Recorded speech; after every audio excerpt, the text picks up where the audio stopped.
Hola, ¿qué tal a todos? Gracias por seguirnos en Meridiano 70 a través de la internet, a través de los 1170 AM, a través de las ondas hercianas. Esperemos ya que a estas alturas se encuentren ya suscritos a Facebook, a YouTube y a Spotify, para que nos sigan escuchando en estas reflexiones que tenemos para cada uno de ustedes.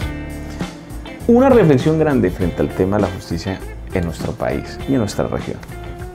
Quizás no se mide con el mismo rasero. Durante varias semanas tuvimos el escándalo del precio y el valor de cientos de productos de la canasta básica para los kits de emergencia frente al tema de la pandemia y el coronavirus. A muchos les aterró el tema de la tuna a 19.000 pesos, ¿sí? Otros no tanto.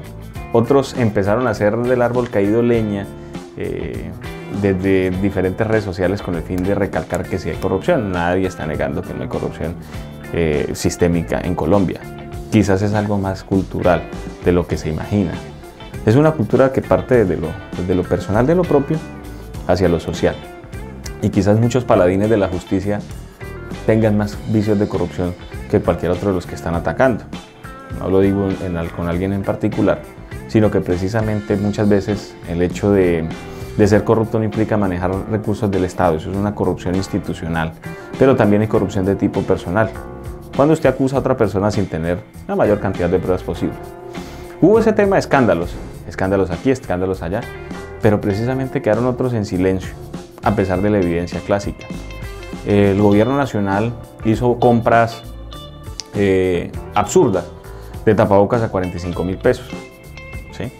Esto para los militares, como uniformes que necesitan los médicos en el departamento de Amazonas o en la media Colombia, donde hospitales no han recibido siquiera dotación durante años.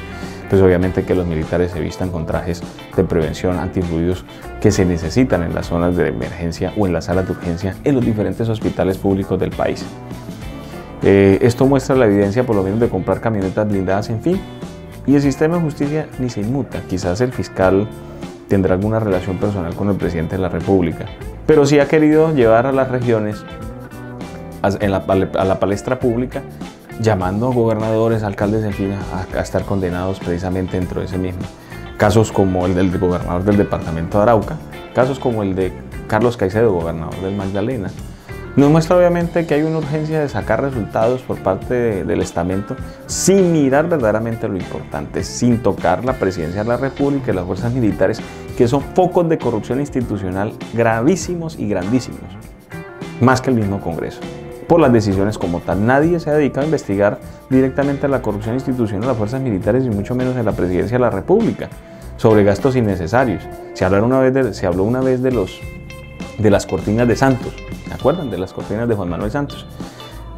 Pero no se habla precisamente de la compra de camionetas del señor Iván Duque, camionetas que verdaderamente no se necesitan ahorita. No se vio un hospital de emergencia en Leticia, Amazonas, no se vio un hospital de emergencia en Arauca.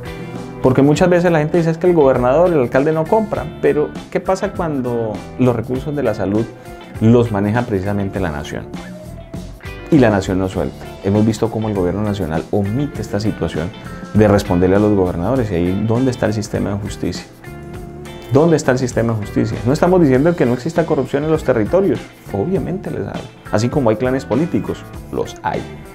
Pero se omiten los de nivel nacional, como si en Bogotá, en la Casa de Nariño, fueran inocentes palomitas las que estuvieran gobernando el país, cuando sabemos precisamente todos los pecados de corrupción que ha tenido el Centro Democrático y el uribismo a lo largo de sus años como parte del gobierno, incluyendo problemas de derechos humanos. Si nos vamos precisamente al tema de las regiones, pues encontraremos un microcosmos. ¿Qué es lo que le interesa a la gente? Que se lleven bien las cosas. Pero ¿quiénes eligen a los gobernantes locales? ¿Cómo se eligen los gobernantes locales y cómo los nacionales? ¿Cómo se hacen las leyes? Entonces la gente dice, no hay leyes. En Colombia tenemos una gran cantidad de leyes impresionantes, pero son leyes hechas como si fueran sastres, a la medida de que quien las hace nunca caiga. Y por eso el que hace la trampa está precisamente electo no solo como congresista, sino como político de las regiones y hasta incluso como presidente de la República. Cosas que omiten este tipo de cosas. Nos quedamos simplemente en la noticia de las latas de atún, pero no se pasó precisamente a mirar quiénes son los responsables de los tapabocas de 45.000 pesos. sí ven la comparación que tratamos de mirar de que no existe, como dice el mismo rasero, a la hora de medirlo. Quizás en las regiones la premura es el gobernador, el alcalde, la oposición política, si es que existe oposiciones políticas claras y fundamentales. Por lo menos hay algunos que se declaran oposición, son oposición, pero los que se declaran independientes y hacen trabajo oposición no sabemos a qué juegan. Y es que la independencia no es decir, este día estoy aquí, este día estoy acá. No, es precisamente, vamos a ver cómo juegan ese tipo de situaciones.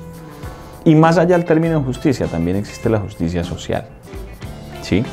Que son términos totalmente opuestos al tema de la justicia como tal. ¿Y dónde queda el valor de la justicia? ¿Cómo se desarrolla el valor de la justicia? Unos quieren cárcel, unos quieren sanciones, pero realmente es la sanción, es realmente todo este tema como tal, los que nos lleva a ver precisamente cómo entender esta realidad, cómo entender estas disparidades. Lo cierto es que las regiones en Colombia parecieran estar condenadas precisamente al ojo de los entes de control, pero el gobierno central, el gobierno nacional, muy pocas veces pasa por esta misma medida. Lo que tenemos que encontrar es precisamente ese punto común de saber reflexionar acerca de qué es lo justo y qué no. Sabemos que es injusto los precios, altos costos y sobrecostos en mercados a nivel nacional, ¿sí? Pero también sabemos cómo son las grandes compras del gobierno nacional, las limitaciones y las omisiones que hace. Ojalá el gobierno nacional, a partir de esta situación, empiece a hacer un gasto mucho más social en lo que verdaderamente se necesita para dar cumplimiento al Estado Social de Derecho. Y sepa manejar que la transparencia no solamente son por campañas costosas de más de 3.000 millones de pesos a través de los diferentes medios de comunicación, sino que aprenda que la transparencia precisamente se da con el ejemplo, se da con esa voluntad de cambio. Un feliz día para todos.